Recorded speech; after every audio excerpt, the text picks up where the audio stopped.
TV9 digital ಲೈವ್ಗೆ ಸ್ವಾಗತ. ನಾನು ಆನಂದ್ ಬುರ್ಲಿ. ನಾವಿವತ್ತು ಚರ್ಚೆ ಮಾಡುವಂತಹ ವಿಚಾರ ಯಾವುದು ಅಂತ ನೋಡ್ತಾ ಹೋದ್ರೆ ವಿದ್ಯಾಗಮ ಅನ್ನುವಂತಹ ಯೋಜನೆಯನ್ನ ಮತ್ತೆ ಶಿಕ್ಷಣ ಇಲಾಖೆ ವಾಪಸ್ ತರೋದಕ್ಕೆ ಮುಂದಾಗ್ತಾ ಇದೆ. ಈಗಾಗಲೇ ಅದಕ್ಕೆ ಸಂಬಂಧಪಟ್ಟ ಹಾಗೆ ಅಧಿಕೃತವಾಗಿ ಆದೇಶ ಕೂಡ ಆಗಿದೆ. ಹಾಗಿದ್ರೆ ವಿದ್ಯಾಗಮ ಯೋಜನೆ ಮತ್ತೆ ವಾಪಸ್ ಮರುಜಾರಿ ಮಾಡಲಾಗುತ್ತೆ ಅನ್ನೋದಾದ್ರೆ ಈ ಹಿಂದೆ ಇದ್ದಂಥ ವಿದ್ಯಾಗಮ ಯೋಜನೆ ಯಾವ ರೀತಿಯಾಗಿ ಜಾರಿಯಾಗಿತ್ತು, ಅದಕ್ಕೆ ಸಂಬಂಧಪಟ್ಟ ಹಾಗಿನ ಡೀಟೇಲ್ಸ್ ಏನು ಅಂತ ನೋಡ್ತಾ ಹೋಗೋಣ. ಅದರ ಜೊತೆಗೆ ಪರಿಷ್ಕೃತವಾಗಿ ಸದ್ಯಕ್ಕೆ ಜಾರಿ ಮಾಡೋದಕ್ಕೆ ಹೊರಟಿರುವಂತಹ ವಿದ್ಯಾಗಮ ಎಷ್ಟರ ಮಟ್ಟಿಗೆ ಚೇಂಜಸ್ ಇದೆ, ಅದರಲ್ಲಿ ಖಂಡಿತವಾಗಿಯೂ ವಿದ್ಯಾಗಮ ಯೋಜನೆ ಅಡಿಯಲ್ಲಿ ಮಕ್ಕಳನ್ನು ಶಾಲೆಗೆ ಕಳುಹಿಸೋದಕ್ಕೆ ಪೋಷಕರು ರೆಡಿ ಇದ್ದಾರಾ? ಯಾಕೆ ಅಂತ ಹೇಳಿದ್ರೆ ಶಾಲೆ ಓಪನ್ ಮಾಡಬೇಕು ಅನ್ನುವಂಥ ಚರ್ಚೆ ಶುರುವಾಗ್ತಾ ಇರೋ ಹಿನ್ನೆಲೆಯಲ್ಲಿಯೇ ಮತ್ತೆ ವಿದ್ಯಾಗಮವನ್ನು ಮರುಜಾರಿ ಮಾಡೋದಕ್ಕೆ ಅಂತೇಳಿ ಈಗಾಗಲೇ ಶಿಕ್ಷಣ ಇಲಾಖೆ ಮುಂದಾಗಿದೆ. ಅದಕ್ಕೆ ಸಂಬಂಧಪಟ್ಟ ಹಾಗೆ ಅಧಿಕೃತವಾದಂಥ ಆದೇಶ ಕೂಡ ಮಾಡಿದೆ. ಇದನ್ನೆಲ್ಲ ಚರ್ಚೆ ಮಾಡ್ತಾ ಹೋಗೋಣ. ನಮ್ಮ ಜೊತೆಗೆ ಶಿಕ್ಷಣ ತಜ್ಞರು ಜಾಯ್ನ್ ಆಗ್ತಾರೆ, ಖಾಸಗಿ ಶಾಲೆಯ ಒಕ್ಕೂಟದ ಪದಾಧಿಕಾರಿ ಕೂಡ ನಮ್ಮ ಜೊತೆಗೆ ಜಾಯ್ನ್ ಆಗ್ತಾರೆ, ಅದರ ಜೊತೆಗೇನೆ ಪೋಷಕರು ಕೂಡ ನಮ್ಮ ಜೊತೆಗೆ ಜಾಯ್ನ್ ಆಗ್ತಾರೆ, ತಮ್ಮ ಅಭಿಪ್ರಾಯವನ್ನು ಹಂಚಿಕೊಳ್ತಾರೆ. ಇಲ್ಲಿ ಗಮನಿಸಬೇಕಾಗಿರೋದಿಷ್ಟೇ, ವಿದ್ಯಾಗಮ ಅನ್ನುವಂಥ ಯೋಜನೆಯನ್ನು ಸರ್ಕಾರ ಜಾರಿ ಮಾಡಿತ್ತು. ಈ ತೀರಾ ಗ್ರಾಮೀಣ ಪ್ರದೇಶದಲ್ಲಿರುವಂಥ ವಿದ್ಯಾರ್ಥಿಗಳು ಶಿಕ್ಷಣದಿಂದ ವಂಚಿತರಾಗಬಾರ್ದು ಅನ್ನುವಂಥ ನಿಟ್ಟಿನಲ್ಲಿ ಅವರಿಗೆ ಅನುಕೂಲ ಆಗಲಿ ಅನ್ನುವಂಥ ಕಾರಣಕ್ಕಾಗಿ ವಿದ್ಯಾಗಮ ಯೋಜನೆಯನ್ನು ಜಾರಿ ಮಾಡಲಾಗಿತ್ತು. ಈ ವಠಾರ ಶಾಲೆಗಳನ್ನು ತೆರೆಯೋದಕ್ಕೂ ಕೂಡ ಅಲ್ಲಿ ನಿರ್ಧರಿಸಲಾಗಿತ್ತು. ಶಿಕ್ಷಕರೇ ಸ್ವತಃ ವಿದ್ಯಾರ್ಥಿಗಳು ಇರುವಂಥ ಜಾಗಕ್ಕೆ ಹೋಗಿ ಪಾಠ ಮಾಡುವಂಥ ಯೋಜನೆ ಇದು. ಇಂಥದ್ದೊಂದು ಯೋಜನೆಗೆ ರಾಜ್ಯ ಸರ್ಕಾರ ಕೈ ಹಾಕಿತ್ತು. ಆದರೆ ತದನಂತರದಲ್ಲಿ ಕೋವಿಡ್ನಂತಹ ದೊಡ್ಡ ಸಂಕಷ್ಟದ ಸಂದರ್ಭದಲ್ಲಿ ಶಿಕ್ಷಕರೇ ವಿದ್ಯಾರ್ಥಿಗಳ ಬಳಿಯಲ್ಲಿ ಹೋಗಿ ಪಾಠ ಮಾಡಬೇಕಾದಂಥ ಅನಿವಾರ್ಯತೆ ಇತ್ತು. ಆದರೆ ಮುಂಜಾಗ್ರತಾ ಕ್ರಮಗಳನ್ನು ತೆಗೆದುಕೊಳ್ಳೋದಕ್ಕೆ ಸಾಧ್ಯ ಆಗಿರಲಿಲ್ಲ. ಅವೈಜ್ಞಾನಿಕವಾಗಿ ಶಿಕ್ಷಕರನ್ನು ಮಕ್ಕಳ ಬಳಿಗೆ ಕಳುಹಿಸಲಾಗ್ತಾ ಇದೆ ಎನ್ನುವಂಥ ಆರೋಪ ಕೂಡ ಕೇಳಿ ಬಂದಿತ್ತು. ಇದಾದ ಬಳಿಕ ತೀರಾ ಗಂಭೀರವಾಗಿ ಕೇಳಿ ಬಂದಂಥ ಆರೋಪ ಯಾವುದಾದ್ರೂ ಇದ್ದರೆ ಅದು ಗಮನಿಸಬೇಕಾಗಿರೋದು, ಸಾಕಷ್ಟು ಶಿಕ್ಷಕರು ವಿದ್ಯಾಗಮ ಯೋಜನೆಗೆ ಪಾಠ ಮಾಡೋದಕ್ಕೆ ಹೋದಂಥ ಸಂದರ್ಭದಲ್ಲಿ ಕೋವಿಡ್ಗೆ ತುತ್ತಾಗಿ ಸಾವನ್ನಪ್ಪಿರೋದು. ಕೆಲವೊಂದಷ್ಟು ವಿದ್ಯಾರ್ಥಿಗಳಿಗೂ ಕೂಡ ವಿದ್ಯಾಗಮಕ್ಕೆ ತೆರಳಿದಂಥ ವಿದ್ಯಾರ್ಥಿಗಳಿಗೆ ಅಲ್ಲಿ ಕೊರೋನಾ ಸೋಂಕು ತಗುಲಿತ್ತು. ಇಂಥ ಒಂದಷ್ಟು ಘಟನೆಗಳು ನಡೆದ ನಂತರದಲ್ಲಿ ಸರ್ಕಾರ ಏನು ಮಾಡ್ತು, ತತ್ಕ್ಷಣಕ್ಕೆ ವಿದ್ಯಾಗಮ ಯೋಜನೆಯನ್ನು ತಡೆ ಹಿಡಿಯುವಂಥ ಕೆಲಸ ಆಯಿತು. ಇದೆಲ್ಲ ಸುದೀರ್ಘವಾಗಿ ಚರ್ಚೆಗಳು ನಡೀತು. ಅದಾದ ನಂತರದಲ್ಲಿ ಕೋರ್ಟ್ ಮೆಟ್ಟಿಲು ಕೂಡ ಹತ್ತಿತ್ತು ಈ ಪ್ರಕರಣ. ಇದಾದ ಬಳಿಕ ಕೋರ್ಟ್ 10 ದಿವಸಗಳ ಕಾಲಾವಕಾಶ ಕೊಟ್ಟು ಪರಿಷ್ಕರಿಸಿ, ನೀವು ಪರಿಷ್ಕರಣೆಯನ್ನು ಮಾಡಿ ನೀವೇನಾದರೂ ವಿದ್ಯಾಗಮ ಜಾರಿ ಮಾಡೋದಾದರೆ ಮಾಡಬಹುದು ಅನ್ನುವಂಥ ವಿಚಾರ ಹೇಳಿತ್ತು. ಸರ್ಕಾರ ನಿನ್ನೆ ಅಧಿಕೃತವಾಗಿ ಆದೇಶ ಮಾಡಿದೆ. ಮತ್ತೆ ವಾಪಸ್ ವಿದ್ಯಾಗಮ ಪರಿಷ್ಕರಣೆಯಾಗಿ ಶಾಲೆಗಳಿಗೆ ಬರ್ತಾ ಇದೆ. ಹಾಗಿದ್ರೆ ಪರಿಷ್ಕರಣೆ ಆಗಿರುವಂಥ ವಿದ್ಯಾಗಮದಲ್ಲಿ ಯಾವೆಲ್ಲ ವಿಚಾರಗಳಿದ್ದಾವೆ, ಅದಕ್ಕೆ ಶಿಕ್ಷಣ ತಜ್ಞರು ಏನು ಹೇಳ್ತಾರೆ, ಅದರ ಜೊತೆಗೆ ಖಾಸಗಿ ಶಾಲೆಯವರು ಏನು ಹೇಳ್ತಾರೆ, ಪೋಷಕರು ಮಕ್ಕಳನ್ನು ಕಳಿಸ್ಕೊಡೋದಕ್ಕೆ ರೆಡಿ ಇದ್ದಾರಾ? ನಮ್ಮ ಜೊತೆಗೆ ಅತಿಥಿಗಳು ಜಾಯ್ನ್ ಆಗಿದ್ದಾರೆ. ಖಾಸಗಿ ಶಾಲೆಗಳ ಒಕ್ಕೂಟದ ಪದಾಧಿಕಾರಿ ಹಾಗೆಯೇ ಖಾಸಗಿ ಶಾಲೆಯ ಮಾಲೀಕರಾಗಿರುವಂಥ ಸುಪ್ರೀತ್ ಅವರು ನಮ್ಮ ಜೊತೆಗೆ ಜಾಯ್ನ್ ಆಗಿದ್ದಾರೆ. ಅದರ ಜೊತೆಗೆ ಐರಿನ್ ಮೂರ್ನಾಳ್ ಪೋಷಕರು ಕೂಡ ನಮ್ಮ ಜೊತೆಗೆ ಜಾಯ್ನ್ ಆಗಿದ್ದಾರೆ. ಮೊದಲನೇದಾಗಿ ನಾನು ಸುಪ್ರೀತ್ ಅವರನ್ನ ಕೇಳ್ತೀನಿ. ಸುಪ್ರೀತ್ ಅವರೇ, ಒಂದು ವಿಚಾರ ಇಲ್ಲಿ ಗಮನಿಸಬೇಕಾಗಿತ್ತು. ಯಾಕೆ ಅಂತ ಹೇಳ್ತಾ ಹೋದ್ರೆ ಈ ವಿದ್ಯಾಗಮ ಯೋಜನೆಯಿಂದ ಆದಂಥ ಒಂದಷ್ಟು ದೊಡ್ಡ ಅನಾಹುತಗಳಿತ್ತಲ್ಲ, ಅದನ್ನು ಸರಿಪಡಿಸಿಕೊಳ್ಳುವಂಥ ಕೆಲಸಕ್ಕೆ ಸರ್ಕಾರ ಮುಂದಾಯಿತೋ ಅಥವಾ ಆಗಿಲ್ವೋ, ಅದನ್ನು ಸರಿಪಡಿಸಿ ನಾವು ಮುಂದೆ ಬರ್ತಾ ಇದ್ದೀವಿ ಎನ್ನುವಂಥ ವಿಚಾರ ಹೇಳ್ತಾ ಇದ್ದಾರೆ. ಆದರೆ ಸದ್ಯದ ಮಟ್ಟಿಗೆ ಜಾರಿಯಾಗುವಂಥ ವಿದ್ಯಾಗಮ ಯೋಜನೆ ಹಳೆ ವಿದ್ಯಾಗಮ ಯೋಜನೆ ರೀತಿಯಲ್ಲಿಯೇ ಇದೆಯಾ, ಅಥವಾ ಏನಾದರೂ ಶಿಕ್ಷಕರಿಗೆ ಅತ್ಯಂತ ಕಾಳಜಿಯನ್ನು ವಹಿಸಿ ಕೆಲವೊಂದಷ್ಟು ಅಂಶಗಳನ್ನು ಇದರಲ್ಲಿ ಸೇರಿಸಲಾಗಿದೆಯಾ ಸುಪ್ರೀತ್ ಅವರೇ? ಈಗ ಏನು ವಿದ್ಯಾಗಮ ಈಗ ಮರು ಜಾರಿ ಮಾಡಿದ್ದಾರೆ, ಶೈಕ್ಷಣಿಕ ವ್ಯವಸ್ಥೆಯಿಂದ ಮಕ್ಕಳು ಯಾವುದೇ ರೀತಿಯಾಗಿ ವಂಚಿತರಾಗಬಾರದು ಅಂತ ಹೇಳಿ ಇವತ್ತಿನ ದಿವಸ ಅದನ್ನ ಪುನರಾರಂಭ ಮಾಡಿದ್ದಾರೆ ಇಲಾಖೆ. ಹೌದು. ಆದರೆ ಮುಂಚೆ ವಿದ್ಯಾಗಮ ನಡೆಯುವಾಗ ವಠಾರದ ಪದ್ಧತಿಯಲ್ಲಿ ನಡೆಯುವಾಗ ಕೆಲವೊಂದು ದೇವಸ್ಥಾನಗಳಲ್ಲಿ, ಕೆಲವೊಂದು ಸಮುದಾಯ ಭವನದಲ್ಲಿ ಏನ್ ನಡೀತಾ ಇತ್ತು, ಅದರಲ್ಲೂ ದೇವಸ್ಥಾನಗಳಲ್ಲಿ ನಡೆಯುವಾಗ ಕೆಲವೊಂದು ಹಳ್ಳಿಗಳಲ್ಲಿ, ಬಹುಶಃ ನಿಮ್ಮ ಮಾಧ್ಯಮಕ್ಕೂ ಬಂದಿರತಕ್ಕಂತ ವಿಷಯ ಇರ್ಬೋದು ಇದು, ಕೆಲವೊಂದು ಹಳ್ಳಿಗಳಲ್ಲಿ ಕೆಲವು ದೇವಸ್ಥಾನಗಳಲ್ಲಿ ಕೂತ್ಕೊಳ್ಳುವಾಗ ಅಲ್ಲೊಂದಿಷ್ಟು ತಾರತಮ್ಯಗಳು, ರೇಷಿಯಲ್ ತಾರತಮ್ಯಗಳು ಕೂಡ ಬಂತು. ಆ ವಿಷಯನು ಬಂದಾಗ ಅದು ಹಾಗಾಗೆ ಮುಚ್ಚೋಯ್ತು. ಇದೆಲ್ಲೋ ಒಂದ್ ಕಡೆ ಇದೊಂದೇ ಅಲ್ಲದೆ SOP ಕೂಡ ಇವರು ಕರೆಕ್ಟ್ ಆಗಿ ಫಾಲೋ ಮಾಡ್ತೀರಾ, ಸ್ಯಾನಿಟೈಸೇಷನ್ ಅವೆಲ್ಲಾನು ಕೂಡ ಅಬ್ಸರ್ವ್ ಮಾಡಿದ್ರಿಂದ ಒಂದಿಷ್ಟು ಗೊಂದಲಕ್ಕೆ ಈಡಾಯ್ತು. ಈಗ ಅದೆಲ್ಲವನ್ನೂ ಕೂಡ SOP ಯನ್ನ ಫಾಲೋ ಮಾಡ್ತಾ ಈ ವಿದ್ಯಾಗಮದ ಯೋಜನೆಯನ್ನ ಪುನರಾರಂಭ ಮಾಡಿದ್ದಾರೆ. ಒಂದಷ್ಟು ಆ ಏನು ಶೈಕ್ಷಣಿಕ ವ್ಯವಸ್ಥೆಯಲ್ಲಿ ಇರ್ತಕ್ಕಂಥವ್ರನ್ನು ಒಂದಷ್ಟು ಜನನ ತಗೊಂಡು ಅವ್ರನ್ನೂ ಕೂಡ ಪರಿಗಣನೆಗೆ ತಗೊಂಡು ಮಾಡಿದ್ದಾರೆ ಅಂತ ಈ ಸರ್ತಿ ಅನ್ಕೊಳ್ತೀವಿ. ಆದರೆ ವಿದ್ಯಾಗಮ ಯೋಜನೆ ಏನು ಖಾಸಗಿ ಶಾಲೆಗಳಿಗೆ ಇವಾಗ ಏನಿಲ್ಲ, ಮತ್ತೆ ಸರ್ಕಾರಿ ಶಾಲೆಗಳಿಗೆ ಮಾತ್ರ ಮಾಡ್ತಾ ಇದ್ದಾರೆ ಅನ್ನೋದು ಸ್ವಲ್ಪ ಎಲ್ಲೋ ಒಂದ್ ಕಡೆ ಎಲ್ಲರಲ್ಲೂ ಕೂಡ ಗೊಂದಲ ಹುಟ್ಟಿಸ್ತಾ ಇದೆ.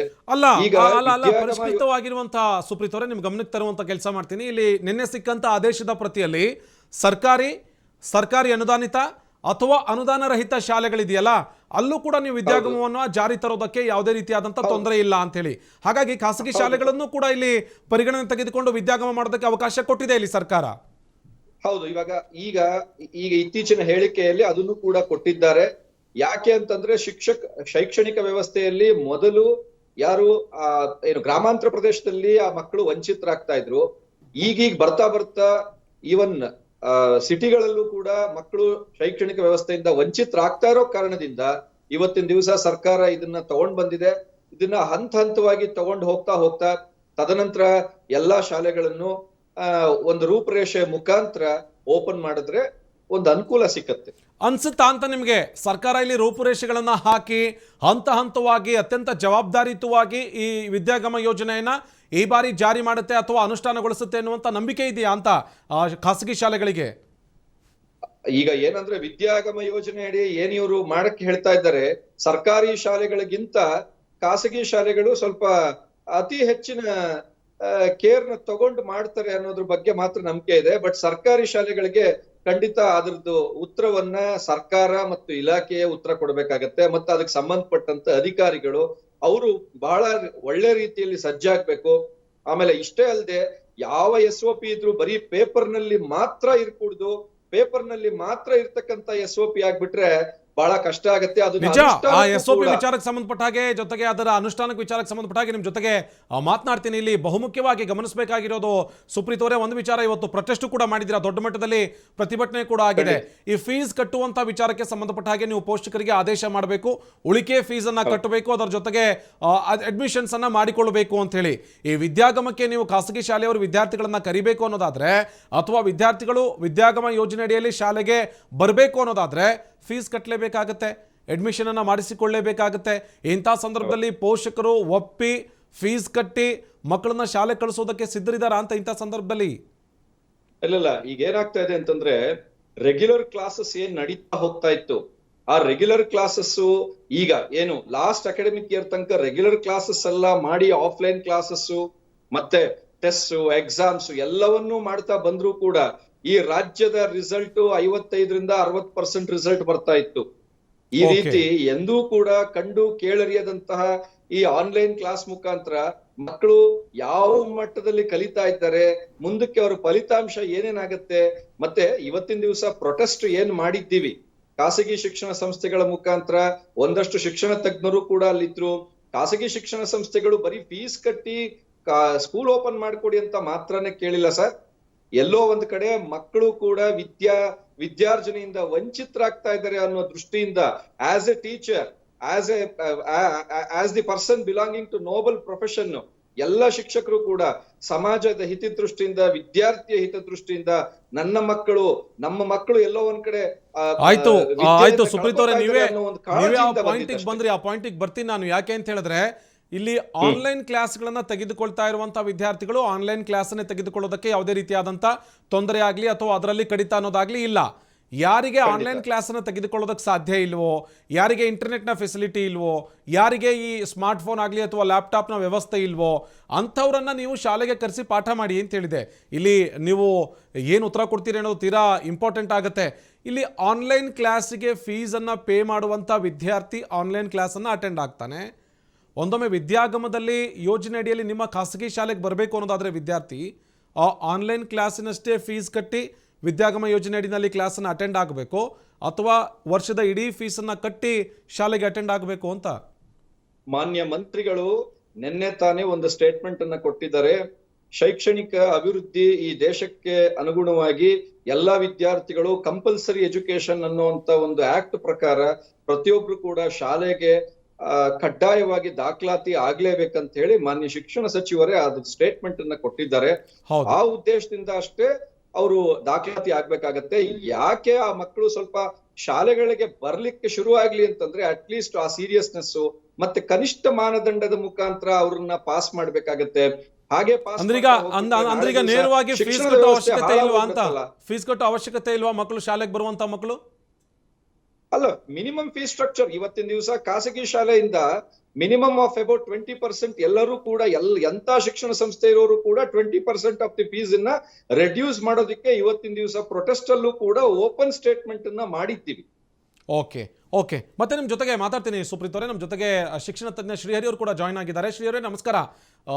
ಇಲ್ಲಿ ಗಮನಿಸ್ತಾ ಹೋಗ್ತಾ ಇದ್ವಿ, ಸರ್ಕಾರ ಆದೇಶ ಏನೋ ಮಾಡಿದೆ ಅಥವಾ ಸರ್ಕಾರ ಇಲ್ಲಿ ವಿದ್ಯಾಗಮ ಯೋಜನೆಯನ್ನ ಜಾರಿ ಮಾಡ್ತೀವಿ ಅನ್ನೋದನ್ನ ಇಲ್ಲಿ ಸ್ಪಷ್ಟವಾಗಿ ಹೇಳಿದೆ.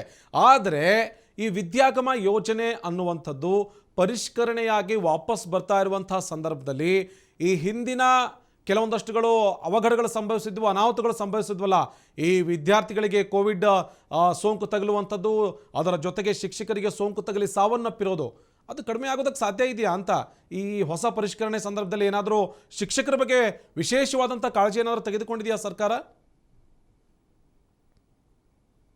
ಸರ್, ಪ್ರಿಪರೇಷನ್ಸ್ ಇನ್ನೂ ಆಗಿಲ್ಲ ಅನ್ಸುತ್ತೆ ಸರ್.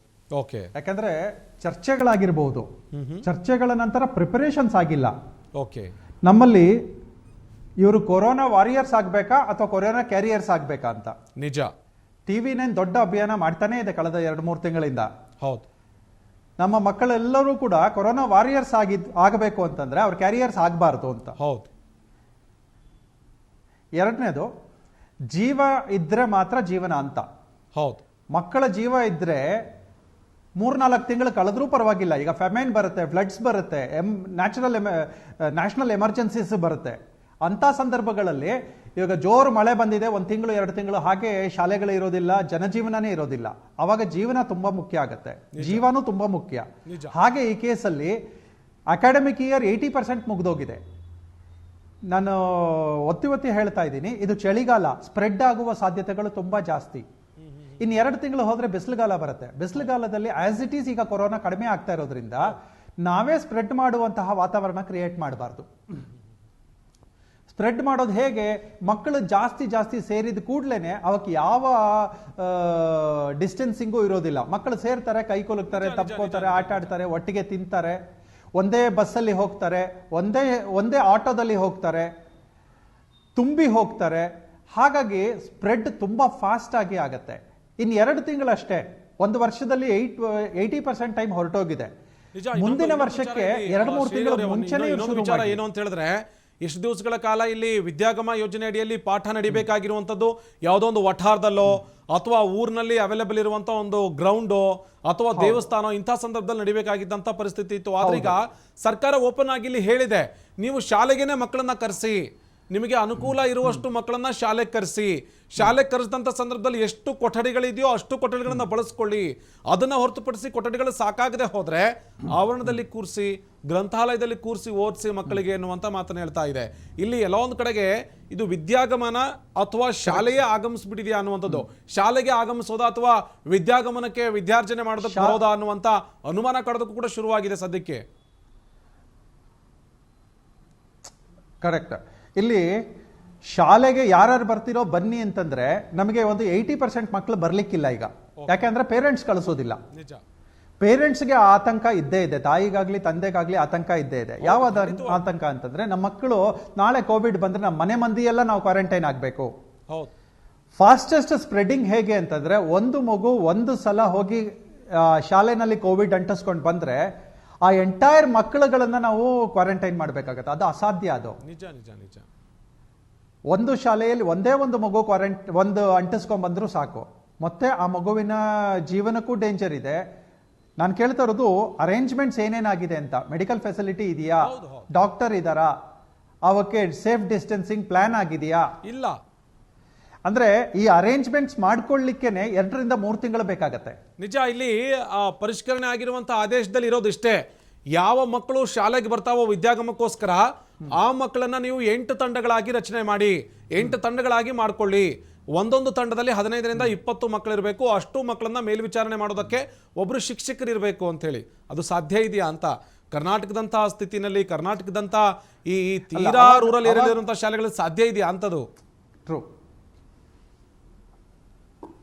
ಹಾ, ಅದೊಂದು. ಮತ್ತೆ ಇವಾಗ ಆ ತರ ಪರ್ಸೆಂಟೇಜ್ ತಗೊಂಡ್ರೆ 25 to 30% ಮಕ್ಕಳು ಮಾತ್ರ ಬರಬಹುದು. ಹೌದು ಹೌದು ಅವಾಗ ಬಾಕಿ 70% ಮಕ್ಕಳು ಡಿಪ್ರೈವ್ ಆಗ್ತಾರಲ್ಲ, ಅವ್ರಿಗೂ ಏನಿಲ್ಲ ಅಲ್ಲ. ನಿಜ. ಅಂದ್ರೆ ಒಂದಷ್ಟು ಮಕ್ಕಳು ಮುಂದಕ್ಕೆ ಹೋಗ್ತಾರೆ, ಅವ್ರು ಪಾಸ್ ಆಗ್ತಾರೋ ಇಲ್ವೋ ಗೊತ್ತಿಲ್ಲ, ಇನ್ನೊಂದಷ್ಟು ಮಕ್ಕಳು ಶಾಲೆಗೆ ಹೋಗೋದಿಲ್ಲ, ಇದು ಯಾವ್ದಕ್ಕೂ ಇರೋದಿಲ್ಲ. ಹೌದು. ಸೊ ಡೈಲಮ ಬೇಡವೇ ಬೇಡ. ನಾವೇ ಎತ್ತಿ ಕಟ್ಟಿದಂಗೆ ಆಗತ್ತೆ, ಈ ಮಕ್ಕಳು ಮುಂದೆ ಆ ಮಕ್ಕಳು ಹಿಂದೆ ಅಂತ. ಅಲ್ಲ, ನಿಮ್ಮ ಅಭಿಪ್ರಾಯದಲ್ಲಿ ವಿದ್ಯಾಗಮ ಯೋಜನೆ So ಹಾಗಾಗಿ ಜಾರಿ ಮಾಡೋದು ಅಷ್ಟೊಂದು ಸರಿ ಇಲ್ಲ ಅಂತ ಅನ್ಸುತ್ತಾ ಅಂತ ತಮಗೆ? ತಯಾರಿ ಆಗಿಲ್ಲ ಅಂತ ಅನ್ಸುತ್ತೆ. ಓಕೆ, ತಯಾರಿ ಮತ್ತೆ ಮಾಡ್ಕೊಂಡು ಜಾರಿ ಮಾಡಿ ವಿದ್ಯಾಗಮ ಅಂತ. ಅನ್ನೋ ಯೋಜನೆ ತಯಾರಿ ಒಳ್ಳೆ ಆಗಿದ್ರೆ point ಇದೆ, ಒಳ್ಳೆ ಪಾಯಿಂಟ್ ಇದೆ, ನಿಜ. 2 ತಿಂಗಳಾಗ್ಲಿ 3 ತಿಂಗಳಾಗ್ಲಿ ನಿಜ. ಸಿದ್ಧ ಇದೀವಿ ನಾವು. ನೀವು ಮಕ್ಕಳನ್ನ ಶಾಲೆ ಕಳಿಸ್ಕೊಟ್ರೆ ಆ 3 ತಿಂಗಳ ಎಷ್ಟು ನಂತರ ಸೇಫ್ ಆಗಿ ನೀವು ಮಕ್ಕಳನ್ನ ಶಾಲೆ ಕಳಿಸ್ತೀರೋ ಅಷ್ಟೇ ಸೇಫ್ ಆಗಿ ನಾವು ವಾಪಸ್ ನಿಮ್ಮ ಮಕ್ಕಳನ್ನ ಮನೆ ಕಳಿಸ್ತೀವಿ ಅನ್ನೋ ಒಂದು ಕಾನ್ಫಿಡೆನ್ಸ್ ಬರಬೇಕು. ಅಷ್ಟರ ಮಟ್ಟಿಗೆ ಸಿದ್ಧತೆಗಳಾಗಬೇಕು. ಹಂಗಾದಾಗ ಮಾಡ್ಲಿ ಅಂತ ನಿಮ್ಮ ವಾದ. ಹೌದು, ನಿಜ. ನಮ್ಮ ಜೊತೆಗೆ ಪೋಷಕರು ಜಾಯ್ನ್ ಆಗಿದ್ದಾರೆ, ಐರಿನ್ ಮೂರ್ನಾಲ್ ಅಂತ ಹೇಳಿ. ಮೇಡಮ್, ಒಂದು ವಿಚಾರ ಗಮನಿಸ್ತಾ ಇದ್ವಿ, ಇಲ್ಲಿ ಮಕ್ಕಳನ್ನ ಶಾಲೆಗೆ ಕಳಿಸಿ ಅಂತ ಹೇಳಿ ಸರ್ಕಾರ ಹೇಳ್ತಾ ಇದೆ. ವಿದ್ಯಾಗಮ ಯೋಜನೆ ಅಡಿನಲ್ಲಿ ಪಾಠ ಪ್ರವಚನ ಮಾಡ್ತೀವಿ, ನಾವು ಪಾಠ ಹೇಳ್ಕೊಡ್ತೀವಿ ಮಕ್ಕಳಿಗೆ. ಆನ್ಲೈನ್ ಕ್ಲಾಸ್ ಅಟೆಂಡ್ ಆಗದೇ ಇರುವಂಥ ಮಕ್ಕಳು ಅಥವಾ ಫೆಸಿಲಿಟಿ ಇಲ್ಲದೇ ಇರುವಂಥ ಮಕ್ಕಳು ಶಾಲೆಗೆ ಬಂದು ಕಲಿಬಹುದು ಅಂಥೇಳಿ. ಪೋಷಕರಾಗಿ ನಿಮ್ಮ ಮಕ್ಕಳನ್ನ ಶಾಲೆಗೆ ಕಳಿಸೋದಕ್ಕೆ ರೆಡಿ ಇದ್ದೀರಾ ನೀವು?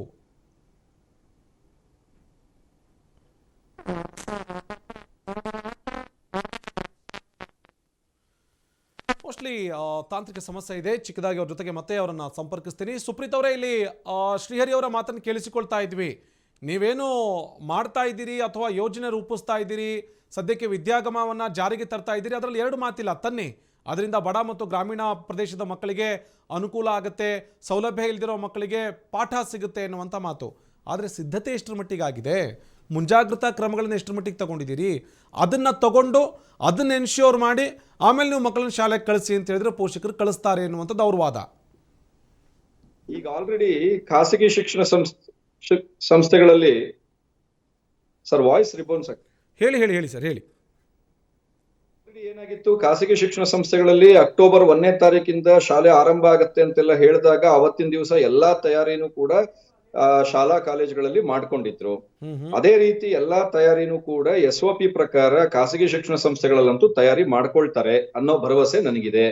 ಸರ್ಕಾರಿ ಶಾಲೆಗಳಲ್ಲೂ ಕೂಡ ಇವತ್ತಿನ ದಿವಸ ವಿದ್ಯಾಗಮ ಶಾಲೆ ಆವರಣದಲ್ಲೇ ನಡೆಯೋದ್ರಿಂದ ಖಂಡಿತ ಅದಕ್ಕೆ ಬೇಕಾದಂತ ಎಲ್ಲ SOPಗಳನ್ನು ಕೂಡ ಶಿಕ್ಷಣ ಇಲಾಖೆ ಮಾಡ್ಕೊಳತ್ತೆ ಅನ್ನೋ ಒಂದು ಭರವಸೆ ಕೂಡ ಇದೆ.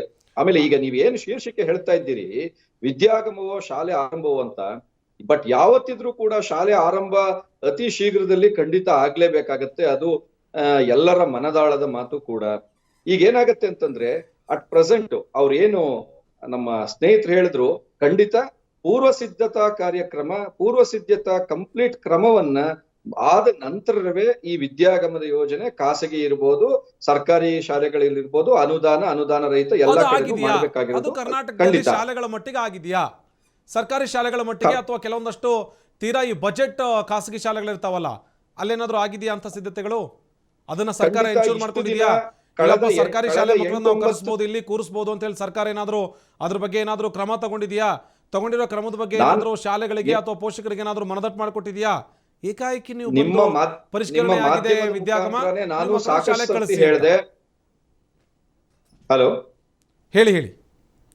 ನಿಮ್ಮ ಮಾಧ್ಯಮದ ಮುಖಾಂತರನೇ ಹಲವಾರು ಬಾರಿ ಪ್ರಸಾರ ಆದಾಗ್ಲೂ ಕೂಡ, ನಿಮ್ಮಲ್ಲಿ ಲೈವ್ ಪ್ರೋಗ್ರಾಮ್ ಅಲ್ಲಿ ಕೂತಾಗ್ಲೂ ಹೇಳಿದ್ದೀನಿ, ಯಾವಾಗ ವಿದ್ಯಾಗಮ ಯೋಜನೆ ಅಥವಾ ಶಾಲೆಗಳು ಸರ್ಕಾರಿ ಆಗ್ಲಿ ಖಾಸಗಿ ಆಗ್ಲಿ ಪ್ರಾರಂಭ ಆದ ತಕ್ಷಣ ಯಾವುದಾದ್ರೂ ಒಂದು ವಿಜಿಲೆನ್ಸ್ ಕಮಿಟಿಯನ್ನ ಖಂಡಿತ ಇಟ್ಕೊಳ್ಳಿ. ಒಂದು NGO ವಿಜಿಲೆನ್ಸ್ ಕಮಿಟಿಯಾಗಿ ಇಟ್ಕೊಂಡ್ರೆ ಖಂಡಿತ ಎಲ್ಲಾ ಶಾಲೆಗಳು ಕೂಡ ಅದಕ್ಕೆ ತಕ್ಕಂತೆ ರೂಪುರೇಷೆಗಳನ್ನ ಖಂಡಿತ ಫಾಲೋ ಮಾಡುತ್ತೆ. ಹಾಗಾಗಿ ಮಕ್ಕಳಿಗೂ ಅನುಕೂಲ ಆಗತ್ತೆ. ಮತ್ತೆ ಇನ್ ಕೇಸ್ ಪೇರೆಂಟ್ಸ್ ಏನಾದ್ರೂ ಕಳಿಸ್ಲಿಕ್ಕೆ ಇಷ್ಟ ಪಡಲ್ಲ ಅಂತಂದ್ರೆ, ಈಗೇನ್ MHRD ನಾರ್ಮ್ಸ್ ಪ್ರಕಾರ UG ಮತ್ತು PG ಕಾಲೇಜ್ಗಳಲ್ಲಿ ಏನ್ ಮಾಡ್ತಾ ಇದ್ದಾರೆ, ಕಾಲೇಜ್ಗಳು ಪ್ರಾರಂಭ ಆಗಿದೆ, ಯಾರಿಗೆ ಬರ್ಲಿಕ್ಕೆ ಧೈರ್ಯ ಅನ್ನೋದಿದೆ ಅವರು ಇಲ್ಲ ನನ್ನ ಶಿಕ್ಷಣ ಸಂಸ್ಥೆಯಲ್ಲಿ ಖಂಡಿತ ಕ್ಲೀನ್ಲಿನೆಸ್ ಪ್ರೊವೈಡ್ ಮಾಡ್ತಾ ಇದ್ದಾರೆ ಅನ್ನೋ ಮಕ್ಕಳು ಬರಬಹುದು. ಬೇರೆಯವರೆಲ್ಲ ಆನ್ಲೈನ್ ಮುಖಾಂತರ ರಿಜಿಸ್ಟರ್ ಆಗ್ಬೋದು ಅಂತ ಹೇಳಿ MHRD ನಾರ್ಮ್ಸ್ ಏನ್ ಕೊಟ್ಟಿದ್ದಾರೆ UG PGಗೆ, ಅದೇ ರೀತಿ ಈ ಕ್ಲಾಸ್ಗಳಿಗೂ ಕೂಡ ಮಾಡ್ತಾ ಬಂದ್ರೆ ಅಟ್ಲೀಸ್ಟ್ ಮೊದ್ಲಿಂದನೂ ನನ್ನ ಹೇಳಿಕೆ ಇಷ್ಟೇ, 9, 10, 11, 12ನೇ ತರಗತಿಯನ್ನ ಮೊದಲು ಪ್ರಾರಂಭ ಮಾಡಿ ಆ ಮಕ್ಕಳಿಗೆ ಆಫ್ಲೈನ್ ಕ್ಲಾಸಸ್ ಅನ್ನ ಅಟ್ಲೀಸ್ಟ್ ಪ್ರಾಕ್ಟಿಕಲ್ ಕ್ಲಾಸಸ್ ಆದ್ರೆ ಅವ್ರಿಗೆ ಟೆಕ್ನಿಕಲ್ ಸಬ್ಜೆಕ್ಟ್ಸ್ ಮಾತ್ರ ಖಂಡಿತ ಅರ್ಥ ಆಗುತ್ತೆ. ಇಲ್ಲ ಅಂತಂದ್ರೆ ಎಲ್ಲೋ ಒಂದ್ ಕಡೆ ನಾವು ನಾಳೆ ದಿವಸ ಉತ್ತಮವಾದ ಪ್ರೊಫೆಷನಲ್ಸ್ ಏನ್ ಆಗ್ತಾರೆ, ಆ ಪ್ರೊಫೆಷನಲ್ಸ್ ನ ನಮ್ಮ ದೇಶ ಮಿಸ್ ಮಾಡ್ಕೊಳತ್ತೆ ಅನ್ನೋ ಒಂದೇ ದೃಷ್ಟಿಯಿಂದ ನಾವು ಹೇಳ್ತಾ ಇದೀವಿ ಹೊರತು ಬೇರೆ ಇನ್ಯಾವುದೂ ಇಲ್ಲ. ಇವತ್ತು ಸಂಘಟನೆ ಮಾಡಿದ್ದು ಕೂಡ ಅಷ್ಟೇ, ಮೊದ್ಲಿಂದಾನು ಕೂಡ there is a saying by ಏನು as per the constitution, educate, organise and agitate ಅಂತ. We are all educated class, that is why we are un organise group.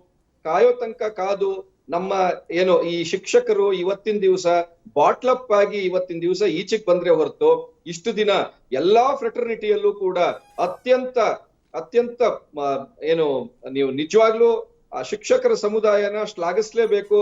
ಯಾಕೆಂದ್ರೆ ಅತ್ಯಂತ ಸಮಾಧಾನದಿಂದ ಇದ್ದಂತ ಕೋವಿಡ್ ಸಂದರ್ಭದಿಂದ ಹಿಡಿದು ಇಲ್ಲಿವರೆಗೂ ಕೂಡ ಶಿಕ್ಷಕರು ಸಮಾಧಾನವಾಗಿದ್ದಾರೆ, ಸರ್ಕಾರ ಹೇಳಿದಂತ ಮಾತನ್ನ ಕೇಳಿಸ್ಕೊಂಡಿದ್ದಾರೆ. ಖಂಡಿತವಾಗಿಯೂ ಶಾಲೆ ಆರಂಭಿಸಿದ್ರೆ ನಾವೇ ಮುಂದೆ ನಿಂತು ಮಕ್ಕಳಿಗೆ ಪಾಠ ಹೇಳ್ಕೊಡ್ತೀವಿ ಅಂತ ಹೇಳಿ ವಿದ್ಯಾಗಮಕ್ಕೆ ಪಾಠ ಹೇಳ್ಕೊಟ್ಟು ಪ್ರಾಣ ಕೊಟ್ಟಂತ ಉದಾಹರಣೆಗಳು ಕೂಡ ಇದೆ. ಅದ್ರ ಬಗ್ಗೆ ಎರಡು ಮಾತಿಲ್ಲ, ಶಿಕ್ಷಕರ ಸಂಯಮದ ಬಗ್ಗೆ ಅಥವಾ ಅವರ ತಾಳ್ಮೆ ಬಗ್ಗೆ. ಸುಪ್ರೀತಾ, ನಿಮ್ ಜೊತೆಗೆ ಮಾತಾಡ್ತೀನಿ, ಮತ್ತೊಂದಷ್ಟು ವಿಚಾರ ಇದೆ ನಿಮ್ ಜೊತೆಗೆ ಮಾತಾಡ್ತೀನಿ. ಪೋಷಕರು ನಮ್ಮ ಜೊತೆಗೆ ಜಾಯ್ನ್ ಆಗಿದ್ದಾರೆ, ಐರಿನ್ ಅವರು. ಮೇಡಮ್, ಒಂದು ವಿಚಾರ ಐತಿ, ಇಲ್ಲಿ ಮಕ್ಕಳನ್ನ ಶಾಲೆ ಕಳಿಸಿ ಅಂತ ಹೇಳಿ ಸರ್ಕಾರ ಹೇಳ್ತಾ ಇದೆ. ನೀವು ಇಂಟರ್ನೆಟ್ ಇಲ್ಲದೆ ಇರುವಂಥ ಮಗು ಅಥವಾ ಈ ಆನ್ಲೈನ್ ಕ್ಲಾಸನ್ನು ಅಟೆಂಡ್ ಆಗದೇ ಇರುವಂಥ ಮಕ್ಕಳನ್ನ ಶಾಲೆ ಕಳಿಸಿ ಅಂತ ಹೇಳ್ತಾ ಇದೆ. ಪೋಷಕಿಯಾಗಿ ನಿಮ್ಮ ಮಗು ಶಾಲೆಗೆ ಹೋಗೋದಕ್ಕೆ ನೀವು ಬಿಡ್ತೀರಾ? ಸರ್, ಏನಂದರೆ ಇಂದಿನ ಮಕ್ಕಳು ಮುಂದಿನ ಭವಿಷ್ಯ ನಮ್ಮ ದೇಶದ್ದು. ಯಾಕಂದರೆ ಈಗ ಕೋವಿಡ್ ಆಗಿರೋದ್ರಿಂದ, ಈಗ ಸರ್ ಹೇಳ್ತಾ ಇದ್ರು ಚಳಿಗಾಲ ಇರೋದ್ರಿಂದ ಜಾಸ್ತಿ ಆಗೋ ಚಾನ್ಸಸ್ ಇದೆ ಅಂಥೇಳಿ. ಬಟ್ ಏನಾಗ್ತದೆ ಅಂತಂದರೆ ಒಂದು ವೈದ್ಯಕೀಯ ವ್ಯವಸ್ಥೆ ಸರಿಯಾಗಿ ಇದ್ದರೆ ಮಾತ್ರ ಆಗ್ತದೆ. ಮತ್ತು ವಠಾರದಲ್ಲಿ, ಓಣಿಯಲ್ಲಿ ಎಲ್ಲ ಕಡೆನೂ ಈಗ ಒಂದು ಕ್ಲಾಸನ್ನು ಸ್ಟಾರ್ಟ್ ಮಾಡಿದ್ದಾರೆ. ಆದರೆ ವರಾಂಡದಲ್ಲಿ, ಸ್ಕೂಲ್ ವರಾಂಡದಲ್ಲೇ ಬಂದು ಮಾಡೋದ್ರಿಂದ ಮಕ್ಕಳು ಸುಮ್ಮನೆ ಕೂತ್ಕೊಳ್ಳಲ್ಲ, ಅವ್ರು ಆಟ ಆಡ್ತಾರೆ, ಒಬ್ಬರ ಜೊತೆ ಒಬ್ಬರು ಬೆರಿತಾರೆ. ಎಷ್ಟೊತ್ತು ಅವ್ರಿಗೆ ಕೂತ್ಕೊಳ್ಳಿಕ್ಕಂತೂ ಕ್ಲಾಸ್ಗೆ ಆಗಲ್ಲ. ಸೊ ಇದನ್ನ ಮುಂದೂಡೋದು ಒಳ್ಳೇದಂತ ಅನ್ನಿಸ್ತದೆ. ಯಾಕಂದ್ರೆ ಕೆಲವು ಮಕ್ಕಳ ಹತ್ರ ಮೊಬೈಲೇ ಇರಲ್ಲ. ಯಾಕಂದ್ರೆ ಕೂಲಿ ಕಾರ್ಮಿಕರು ಹೋಗ್ತಾರೆ, ಕೆಲವು ಖಾಸಗಿ ಶಾಲೆ ಹೋಗೋ ಮಕ್ಕಳು ಅವ್ರ ಜೊತೆ ಪೇರೆಂಟ್ಸ್ ಬರ್ಬೋದು ಅಥವಾ ಯಾರಾದರೂ ಕಳಿಸ್ಕೊಡ್ಬೋದು. ಬಟ್ ಕೂಲಿ ಕಾರ್ಮಿಕರು ಹೋಗೋ ಮಕ್ಕಳು ಅವ್ರ ಜೊತೆ ಇರಲ್ಲ ಯಾವಾಗಲೂ. ಅವ್ರಿಗೆ ಭಯ ಇರ್ತದೆ, ಕೆಲಸದಿಂದ ಹೋಗಿ ಬಂದ ತಕ್ಷಣ ಸಂಜೆಗೆ ನಮ್ಮ ಮಕ್ಕಳು ಎಜುಕೇಷನ್ ಇರದೇ ಇದ್ರೂ ಪರವಾಗಿಲ್ಲ, ನಮ್ಮ ಮಕ್ಕಳು ನಮ್ಮ ಜೊತೆ ಇರಬೇಕಂತ. ಯಾಕಂದ್ರೆ ಜೀವ ಎಲ್ಲದಕ್ಕಿಂತ ಭಾಳ ಪ್ರಾಮುಖ್ಯ ಅಂಥೇಳಿ. ಸೊ ಅದನ್ನು ಮುಂದೂಡೋದು ಭಾಳ ಪ್ರಾಮುಖ್ಯತೆ. ಮತ್ತು ಚಳಿಗಾಲ ಇರೋದ್ರಿಂದ ಅದು ಹೆಚ್ಚಾಗುವಂಥ ಚಾನ್ಸಸ್ ಇದೆ ಎಂಬುದಾಗಿ ನಾವು ಕೇಳಿದ್ದೀವಿ.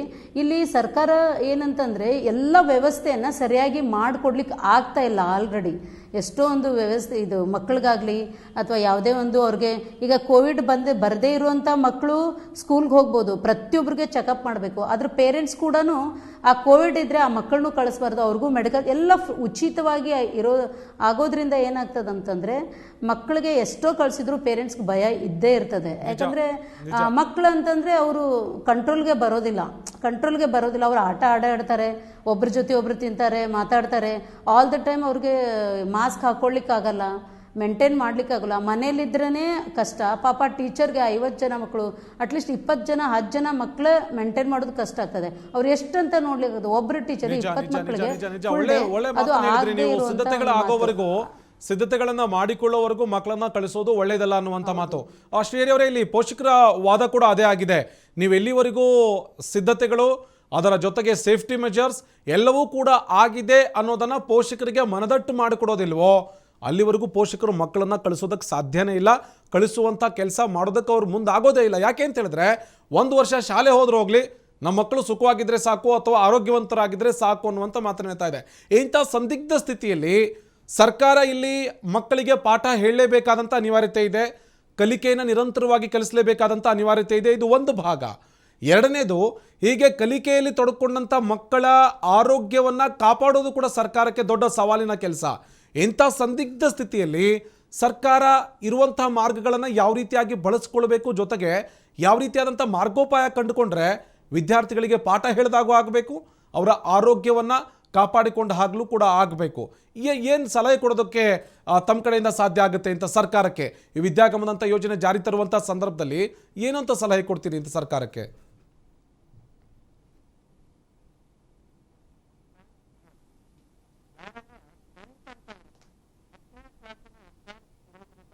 10ನೇ ಕ್ಲಾಸು ಒಂದು ಮಾರ್ಕ್, ದೊಡ್ಡ ಮಾರ್ಕ್ ಆಗಿರೋದ್ರಿಂದ ಹೌದು, ಹೌದು.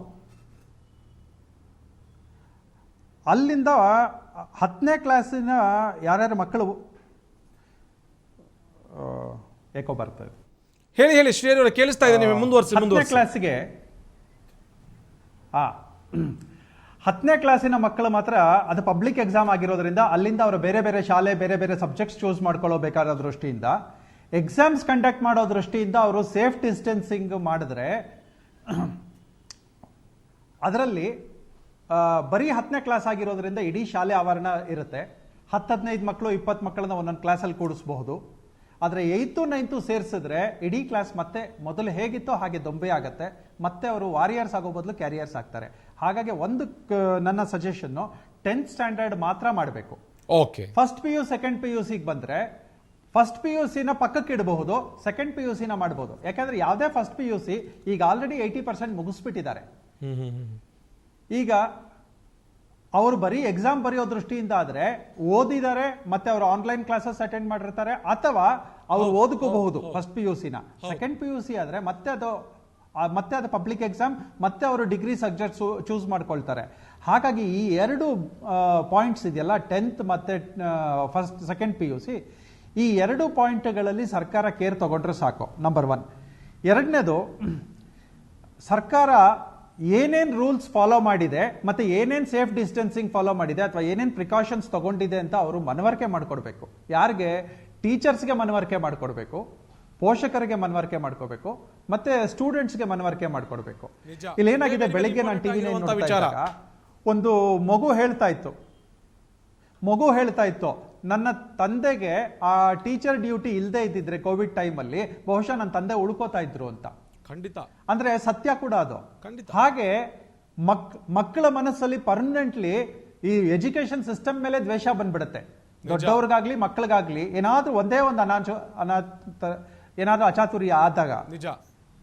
ಸೊ ಹಾಗಾಗಿ without any precautions and precautions debated, ಇದೇನಾಗಿದೆ ಅಂತಂದ್ರೆ ಡಿಬೇಟ್ ಅಲ್ಲಿ ಒಳಗಡೆ ಆಗಿರ್ಬೋದು, ಅವರ ಪ್ಲಾನಿಂಗ್ಸ್ ಮಾಡ್ಕೊಂಡಿರ್ಬೋದು, ಪೋಷಕರ ಜೊತೆನೆ ಮತ್ತೆ ಶಾಲಾ ವೃಂದದ ಜೊತೆಗೆ ಡಿಸ್ಕಸ್ ಆಗಿ, ನಿಮ್ಮ ಮಾಧ್ಯಮಗಳ ಮುಖಾಂತರ ಡಿಸ್ಕಸ್ ಆಗಿ, ನೋಡಿ ಇಷ್ಟು ಪ್ರಿಕಾಷನ್ಸ್ ಅನ್ನ ನಾವು ತಗೊಂಡಿದೀವಿ, ನಾವು ಸದ್ಯದಲ್ಲಿ ಸೇಫ್ ಪರಿಸ್ಥಿತಿಯಲ್ಲಿ ಇದೀವಿ, ಕಳಿಸ್ಕೊಡ್ಬೇಕು ಅಂತ. ಅವರು ಪ್ಲಾನಿಂಗ್ ಇವತ್ತು ಮಾಡಿದ್ದಾರೆ ಅಂತಂದ್ರೆ ಇಂಪ್ಲಿಮೆಂಟೇಷನ್ಗೆ 2 ತಿಂಗಳ ಕಾಲ ಬೇಕಾಗತ್ತೆ ಕನಿಷ್ಠ. ಅಂದ್ರೆ ಅವರು ಇವತ್ತು ಪ್ಲಾನಿಂಗ್ ಮಾಡ್ಕೊಂಡಿದ್ರೆ ಫೆಬ್ರವರಿನಲ್ಲೋ ಮಾರ್ಚಲ್ಲೋ ಇಂಪ್ಲಿಮೆಂಟ್ ಮಾಡಬಹುದು. ಪ್ರಕೃತಿ ಈಗ ಸದ್ಯಕ್ಕೆ ಪ್ರತಿಕೂಲವಾಗಿಲ್ಲ ಅವರಿಗೆ. ಹಾಗಾಗಿ let them postpone everything till February or March. ಈಗ ಆಲ್ರೆಡಿ ನಮಗೆ ಸ್ಟ್ಯಾಟಿಸ್ಟಿಕ್ಸ್ ಕಡಿಮೆ ಆಗ್ತಾ ಬರ್ತಾ ಇದೆ.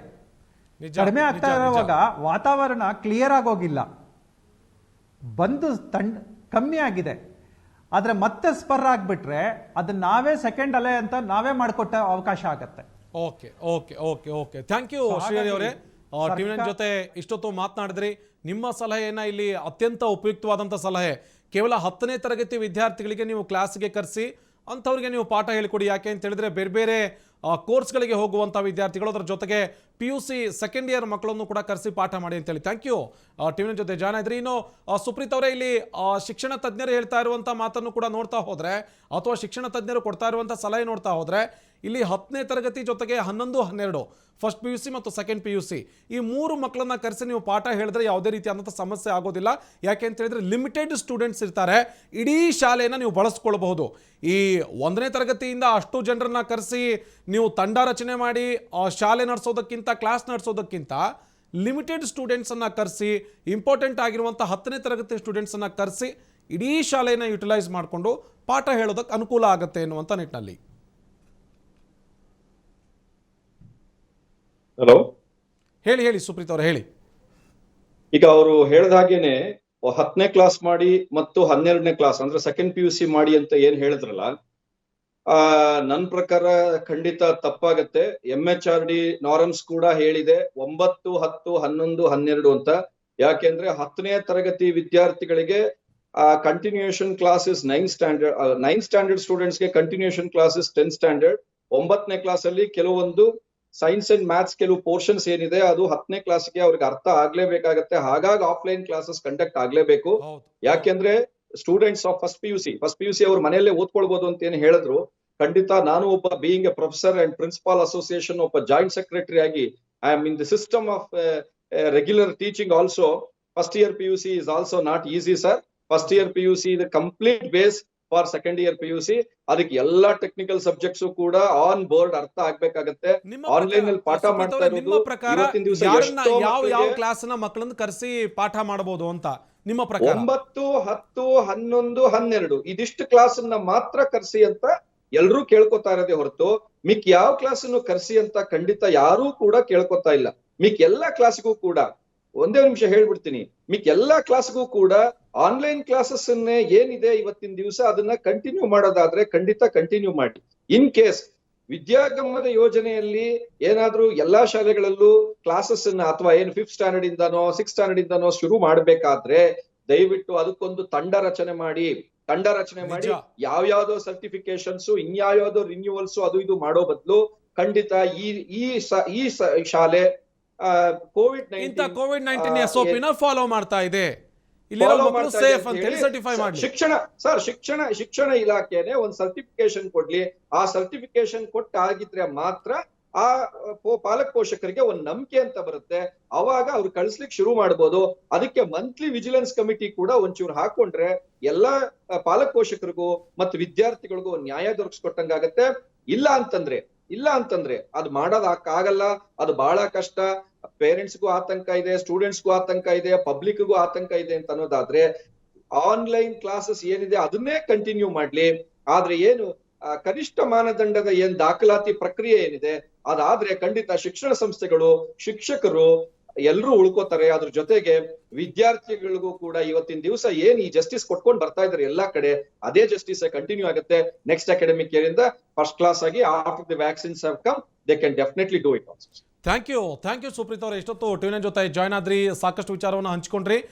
ಪೋಷಕರಿದ್ದಾರೆ ಐರಿನ್ ಅವರು, ಕೊನೆಯದಾಗಿ ಏನು ಹೇಳ್ತೀರಿ ಮೇಡಮ್? ಮಕ್ಕಳನ್ನ ಶಾಲೆ ಕಳಿಸ್ಬೇಕು ಅನ್ನೋದಾದ್ರೆ ನಿಮಗೆ ಸರ್ಕಾರ ಏನೇನು ಭರವಸೆ ಕೊಡಬೇಕು ಅಥವಾ ಇಂಥದ್ದಾಗಿದೆ ಅನ್ನೋದನ್ನ ಸರ್ಕಾರ ನಿಮಗೆ ಮನವರಿಕೆ ಮಾಡಿಕೊಡ್ಬೇಕು, ಏನ್ ನಿರೀಕ್ಷೆ ಮಾಡ್ತಾ ಇದ್ದೀರಿ ಸರ್ಕಾರದ ಕಡೆಯಿಂದ? ಈಗ ಆಲ್ರೆಡಿ ಸರ್ ಹೇಳಿದಾಗೆ 80% ಎಜುಕೇಷನ್ ಇದಾಗ್ಬಿಟ್ಟಿದೆ ಸರ್, ಇನ್ನೊಂದು 20% ಇದೆ. ಸೊ ಅವಸರ ಮಾಡಿಕೊಂಡು ಅವಸರ ಅಪಘಾತಕ್ಕೆ ಕಾರಣ ಆದಾಗೆ ಇನ್ನೊಂದು ಸ್ವಲ್ಪ ತೊಂದರೆಗೆ ಒಳಗಾಗೋದು ಬೇಡ. ಏನು ಅವರು ಪ್ರಿಕಾಕ್ಷನ್ ಕೊಡ್ತಾರಲ್ಲ ಅದೆಲ್ಲ ಇಂಪ್ಲಿಮೆಂಟ್ ಆದಾಗ ಮಾತ್ರ ಅದು ಇದಾಗ್ತದೆ. ಯಾಕಂದ್ರೆ ನಮಗೂ ಭರವಸೆ ಬೇಡ, ನಮಗೆ ಕಾರ್ಯ ಬೇಕು. ಮಕ್ಕಳಿಗೆ ಎಲ್ಲ ಒಂದು ಇದನ್ನು ಮಾಡಬೇಕು, ಟೀಚರ್ಸ್ ಆಗಲಿ ಮಕ್ಕಳಾಗಲಿ ಎಲ್ಲರೂ ಒಂಥರ ಆರೋಗ್ಯವಂತರಾಗಿರಬೇಕು. ಫೆಸಿಲಿಟೀಸ್ ಮಾತ್ರ ಅದನ್ನು ಹೇಳೋದಲ್ಲ, ಅದನ್ನು ನೀಡಬೇಕು. ಅಂದರೆ ಅದು ಇಂಪ್ಲಿಮೆಂಟ್ ಆಗಬೇಕು, ಅದು ಅವ್ರಿಗೆ ಸಿಗಬೇಕು, ಅದು ಪ್ರಾಕ್ಟಿಕಲ್ ಆಗಿ ಅದೆಲ್ಲ ಆದಾಗ ಮಾತ್ರ ಅದಾಗ್ತದೆ. ಬಟ್ ಸ್ಕೂಲ್ಗೆ ಹೋಗೋದ್ರಿಂದ ಈಗ ಹೇಳ್ತಾ ಇದ್ರು 9th ಸ್ಟ್ಯಾಂಡರ್ಡ್ 10th ಸ್ಟ್ಯಾಂಡರ್ಡ್ ಅವರೆಲ್ಲ ಸ್ವಲ್ಪ ಮಕ್ಕಳು ಬೆಳೆದಿರ್ತಾರೆ, ಅವ್ರಿಗೆಲ್ಲ ಇದಿರ್ತದೆ. ಎಷ್ಟೋ ಏನೋ ಮಾಡಿದ್ರು ಮಕ್ಕಳು ಮಾತ್ರ ಮಕ್ಕಳಾಗೇ ಇರ್ತಾರೆ. ಅವರು ಎಜುಕೇಷನ್ ಮಾಡಬೇಕಂದ್ರೆ ಪಾಪ ಅಲ್ಲಿ ಕ್ಲಾಸ್ ರೂಮಲ್ಲಿ ಕೂತ್ಕೋಬೋದು, ಅವರು ಹೊರಗಡೆ ಬಂದ ತಕ್ಷಣ ಬಸ್ಸಲ್ಲಿ ಹೋಗೋದು, ವೆಹಿಕಲ್ಸಲ್ಲಿ ಹೋಗೋದು ಎಲ್ಲ ಒಟ್ಟಾಗಿನೇ ಹೋಗ್ಬಿಡ್ತಾರೆ. ಸೊ ಇದಕ್ಕಾಗಿ ವಯಸ್ಸಾದವರು ಮನೆಯಲ್ಲೆಲ್ಲ ಏನು ಹೇಳ್ತಾರೆ ಅಂತಂದರೆ ಇವ್ರಿಗೆ ಸ್ವಲ್ಪ ಕೆಮ್ಮು ಅವ್ರಿಗೆ ಭಯ ಆಗ್ತದೆ. ಅದಕ್ಕೋಸ್ಕರ ಹೋಗದೆ ಇರೋದ್ರಿಂದ ಬೆಸ್ಟ್ ಅಂತೇಳಿ ಸರ್ಕಾರ ಎಜುಕೇಷನ್ ಆಗ್ಬೇಕಂತೇಳಿ ಮಾಡಬೇಕು, ಪ್ರತಿಯೊಬ್ಬರು ಬರಲಿ ಅಂತ. ಖಾಸಗಿ ಶಾಲೆ ಆಗಲಿ ಇವನ್ ಸರ್ಕಾರಿ ಶಾಲೆಗಳಲ್ಲಿ ಪ್ರತಿಯೊಬ್ಬರು ಟೀಚರ್ಸ್ ಎಲ್ಲ ನಾನು ನೋಡಿದಾಗೆ ಪ್ರತಿಯೊಬ್ಬರು ಶ್ರಮ ಪಡ್ತಾ ಇದ್ದಾರೆ. ಅವ್ರಿಗೂ ಕಷ್ಟ ಆಗ್ತದೆ, ಆಫ್ಲೈನು ಮಾಡೋದು ಆನ್ಲೈನ್ ಮಾಡೋದು ಕಷ್ಟ ಆಗ್ತದೆ. ಆದ್ರೇನು ಸ್ವಲ್ಪ ಅದನ್ನ ಮುಂತಳ್ಬಿಟ್ಟು ಈ ಚಳಿಗಾಲದಲ್ಲಿ ಸ್ವಲ್ಪ ಮುಂತಳ್ಬಿಟ್ಟು ಕರೆಕ್ಟಾಗಿ ಎಲ್ಲ ಪ್ರಿಕಾಕ್ಷನ್ ತಗೊಂಡ್ಬಿಟ್ಟು ಅದನ್ನ ಇಂಪ್ಲಿಮೆಂಟ್ ಮಾಡೋ ಹಾಗೆ ಮಾಡಿದ್ರೆ ನಮಗೂ ಧೈರ್ಯ ಇರುತ್ತೆ. ಯಾಕಂದ್ರೆ ಟಿವಿಯಲ್ಲಿ ನೋಡ್ತಾ ಇದೀವಿ ಚಳಿಗಾಲದಿಂದ ಜಾಸ್ತಿ ಆಗ್ತದೆ, ಡಾಕ್ಟರ್ಸ್ ಹೇಳ್ತಾರೆ, ಅವ್ರು ಹೇಳ್ತಾರೆ, ಇದು ಭಯ ಜಾಸ್ತಿ ಆಗ್ತದೆ. ಆ ಭಯದಿಂದನೇ ಅರ್ಧ ಕಳ್ಸಿದ್ರೆ ಇದಕ್ಕೆ ಮೇನ್ ಬೇಕಂದ್ರೆ ಸರ್ ಕೌನ್ಸಿಲಿಂಗ್ ಬೇಕು. ಪ್ರತಿಯೊಂದು ಕಾಲೇಜಲ್ಲಿ, ಇನ್ಸ್ಟಿಟ್ಯೂಟ್ಸ್ ಅಲ್ಲಿ, ಅಂದ್ರೆ ಗೌರ್ಮೆಂಟ್ ಸ್ಕೂಲ್ಸ್ ಅಲ್ಲಿ ಕೌನ್ಸಿಲರ್ಸ್ ಬೇಕು. ಅವ್ರಿಗೆ ಆಪ್ತ ಸಮಾಲೋಚಕರು ವೆರಿ ಇಂಪಾರ್ಟೆಂಟ್. ಇದಿದ್ರೆ ಟೀಚರ್ಸ್ಗೂ ಬೇಕು, ಪೇರೆಂಟ್ಸ್ಗೂ ಬೇಕು, ಮಕ್ಕಳಿಗೂ ಬೇಕು. ಈ ಕೆಲಸ ಮಾಡಿದ್ರೆ ಏನಾಗ್ತದೆ ಅಂದ್ರೆ ಅವ್ರಿಗೆ ಒಂದು ಅವೇರ್ನೆಸ್ ಬರ್ತದೆ. ಅವೇರ್ನೆಸ್ ಇಸ್ ಬಹಳ ಪ್ರಾಮುಖ್ಯ. ಥ್ಯಾಂಕ್ ಯು ಮೇಡಮ್, ಇಷ್ಟೊತ್ತು ಟಿವಿ9 ಜೊತೆ ಮಾತಾಡಿದ್ದಕ್ಕೆ. ಇಲ್ಲಿ ಗಮನಿಸ್ತಾ ಹೋದಂತಹ ಸಂದರ್ಭದಲ್ಲಿ ಪರಿಷ್ಕರಣೆಯಾಗಿ ವಿದ್ಯಾಗಮವನ್ನ ಜಾರಿ ಮಾಡೋದಕ್ಕೆ ಅಂತೇಳಿ ಸರ್ಕಾರ ಹೊರಟಿದೆ. ಆದರೆ ಶಿಕ್ಷಣ ತಜ್ಞರು ಹೇಳ್ತಾ ಇರೋದು, ನೀವು ವಿದ್ಯಾಗಮ ಜಾರಿ ಮಾಡಿ, ಆದರೆ ಶಾಲೆಗೆ ಮಕ್ಕಳನ್ನ ಕರಿಬೇಕಾದ್ರೆ ಖಂಡಿತವಾಗಿಯೂ 10ನೇ ತರಗತಿಯಿಂದ 12ನೇ ತರಗತಿ ಇದೆಯಲ್ಲ ಅಲ್ಲಿನ ಮಕ್ಕಳನ್ನ ಮಾತ್ರ ನೀವು ಕರೆಸಿ ಲಿಮಿಟೆಡ್ ಸ್ಟೂಡೆಂಟ್ಸನ್ನು ಬಳಕೆ ಮಾಡಿಕೊಳ್ಳೋದ್ರಿಂದ ಹೆಚ್ಚುವರಿ ಕೊಠಡಿಗಳನ್ನು ಬಳಸ್ಕೊಳ್ಳೋದಕ್ಕೆ ಸಾಧ್ಯ ಆಗುತ್ತೆ, ಸಾಮಾಜಿಕ ಅಂತರ, ದೈಹಿಕ ಅಂತರ ಕಾಪಾಡಿಕೊಳ್ಳೋದಕ್ಕೆ ಸಾಧ್ಯ ಆಗುತ್ತೆ ಎನ್ನುವಂಥ ಮಾತನ್ನು ಶಿಕ್ಷಣ ತಜ್ಞರು ಹೇಳ್ತಾ ಇದ್ದಾರೆ. ಇತ್ತ ಶಾಲೆಯವರು ಹೇಳ್ತಾ ಇದ್ದಾರೆ, ಮಕ್ಕಳಿಗೆ ಹಕ್ಕೋದು ಆ ಮಕ್ಕಳಿಗೆ ಶಿಕ್ಷಣ ಕೊಡಲೇಬೇಕಾದಂಥದ್ದು ಅನಿವಾರ್ಯ. ನೀವು 10ನೇ ಕ್ಲಾಸಿನ ಮಕ್ಕಳಿಗೇನೋ ಕೊಡ್ತೀರಿ ನಿಜ, ಆದರೆ 10ನೇ ಕ್ಲಾಸಿನ ಪಾಠ ಅರ್ಥ ಆಗಬೇಕು ಅಂತ ಹೇಳಿದ್ರೆ 9ನೇ ಕ್ಲಾಸಿನ ಕೆಲವೊಂದಷ್ಟು ಪಾಠಗಳ ಅರ್ಥ ಆಗಿರಬೇಕು. ಈ ಕಾರಣಕ್ಕಾಗಿ 9ನೇ ತರಗತಿಯಿಂದ 12ನೇ ತರಗತಿವರೆಗೂ ಕೂಡ ಶಾಲೆ ನಡೆಸಬೇಕು ಅನ್ನುವಂಥದ್ದು, ಅಥವಾ ವಿದ್ಯಾಗಮಕ್ಕೆ ಮಕ್ಕಳನ್ನು ಕರಿಬೇಕು ಅನ್ನುವಂಥ ವಿಚಾರವನ್ನು ಶಾಲೆಯವರು ಹೇಳ್ತಾ ಇದ್ದಾರೆ. ಇತ್ತ ಪೋಷಕರು ಖಡಾಖಂಡಿತವಾಗಿ ಹೇಳ್ತಾ ಇರೋದು, ನಮಗೆ ಮಕ್ಕಳ ಆರೋಗ್ಯ ವೆರಿ ವೆರಿ ಇಂಪಾರ್ಟೆಂಟ್. ಆತುರಕ್ಕೆ ಬಿದ್ದು ಶಾಲೆಗಳನ್ನು ಓಪನ್ ಮಾಡೋದಾಗ್ಲಿ ಅಥವಾ ಸದ್ಯದ ವಿದ್ಯಾಗಮ ಯೋಜನೆ ಅಡಿಯಲ್ಲಿ ಮಕ್ಕಳನ್ನು ಶಾಲೆಗೆ ಕರೆಸೋದಾಗ್ಲಿ ಮಾಡೋದು ಸರಿಯಲ್ಲ.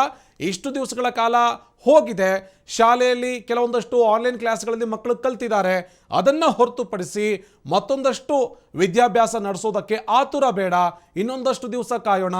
ಎಲ್ಲವೂ ಕೂಡ ಪರಿಸ್ಥಿತಿ ತಿಳಿಯಾಗಲಿ, ವ್ಯಾಕ್ಸಿನ್ ಬರಲಿ, ಮಕ್ಕಳು ಸುರಕ್ಷಿತವಾಗಿ ಮನೆಯಿಂದ ಹೋಗಿ ಮತ್ತೆ ಸುರಕ್ಷಿತವಾಗಿ ಮನೆಗೆ ಬರುವಂಥ ಪರಿಸ್ಥಿತಿ ನಿರ್ಮಾಣ ಆಗುವವರೆಗೂ ಕೂಡ ಶಾಲೆ ಆಗಲಿ ಅಥವಾ ವಿದ್ಯಾಗಮ ಆಗಲಿ ನಡೆಸೋದು ಬೇಡ ಅನ್ನುವಂಥ ಮಾತನ್ನು ಹೇಳ್ತಾ ಇದ್ದಾರೆ. ಇದು ಇವತ್ತಿನ ಡಿಜಿಟಲ್ ಲೈವ್. ಮತ್ತೆ ಇಂಥದ್ದೇ ವಿಶೇಷವಾದಂಥ ವಿಷಯವನ್ನು ಇಟ್ಟುಕೊಂಡು ನಿಮ್ಮ ಮುಂದೆ ನಾಳೆ ಮತ್ತೆ ಹಾಜರಾಗ್ತೀವಿ. Thank you.